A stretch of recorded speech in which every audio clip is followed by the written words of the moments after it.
Okay, we can do a little walk around on the Sundowner. So, pretty clean. Hitch works great.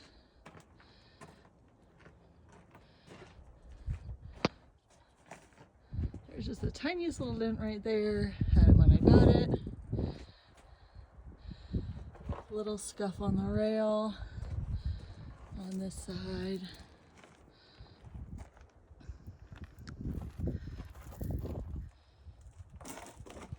Spare tire.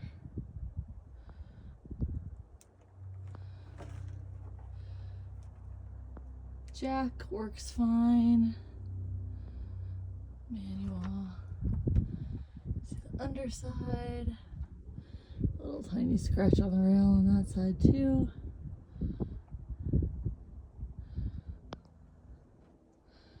Try not to go too fast.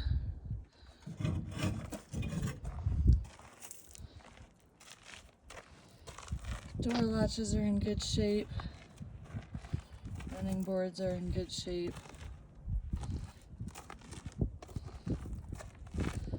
These little liners they put on the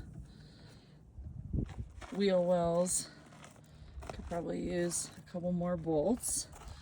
We didn't do it this summer because we didn't drive it to Kentucky. Tires are all, like I said, brand new last year. They've got pretty much all their tread on them. Wheels. This is our escape door. Into the inside. Roof vents work fine. I've opened and closed them both recently. The latches on these windows can be a little sticky, but they do open and close.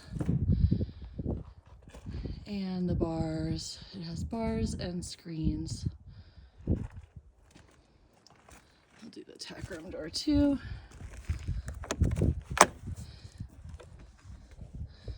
And the screen slides up and down fine. Tack room door locks fine. I got a bunch of stuff in here I'll pull out. Air conditioner works when it's hooked up to the RV. There is a plug right there, so you can plug in small items. We can include this mattress if you are interested. Has 3 saddle racks, some bridle and halter racks, a whip rack. That sliding window to the back slides just fine. And some more bridle racks on this side. This light, I'm pretty sure, is for the interior of the tack room when it's plugged in.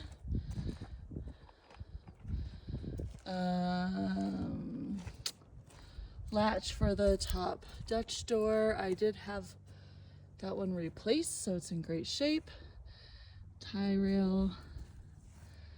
The 2 lights back here on the top are different, like someone replaced one of them with a different style. They work with one of these switches, and the other switch is the interior loading lights, which work great. Latch for the top Dutch doors, latch for the ramp. That part's a little loose, so I just carabiner it. I'm sure you could tighten it down with a wrench. Other tie rail. The bus window on this side does not have like the little black plastic handle, but you can still slide it if I didn't have gloves on. The screen on this one is the one that has some damage, but you can see there's bars behind it, so it's still not wide open. The screens are not particularly hard to replace. Here's our second door. Screen on this side has a little tear. I almost replaced those this summer, but then when we didn't end up taking it to Kentucky, there wasn't really a point. Diamond plate on the inside of this door. The escape doors can both lock.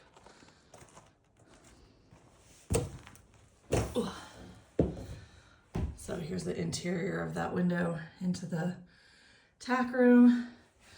The stud wall is very easy to remove. It just has a pin. So if you don't need it, you can just take it out and leave everything else up. Center divider's in good shape. I have the cocoa mat for the ramp if you want that. Padding is in really honestly nice shape on the chest bars and the rear bars. Interior window. Let me see if I can show you that screen. Mats are all pretty tidy. I did power wash the inside of this whole thing, scrub the floor. Here's that little tear in the screen inside, but the screen's inside the bars, so it doesn't really matter. And you can see the bus window on the other side has that little black handle. It's literally like a plastic glue-on piece, but you can just slide it with the palm of your hand if you don't have that. So, interior of the doors, interior of the ramp. You could probably reseal the edge of the ramp if you wanted to with some silicone to clean it up, but it's all screwed down so it doesn't lift up or flap or anything like that.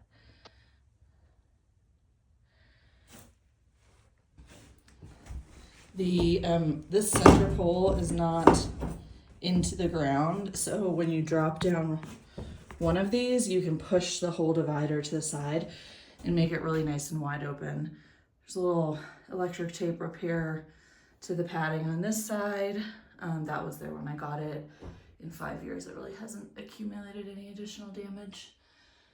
I had thought about grabbing some covers for them, but never did. There's that interior load light. Interior load light. There's the tie ring there. The roof vent. And it's the same on the other side.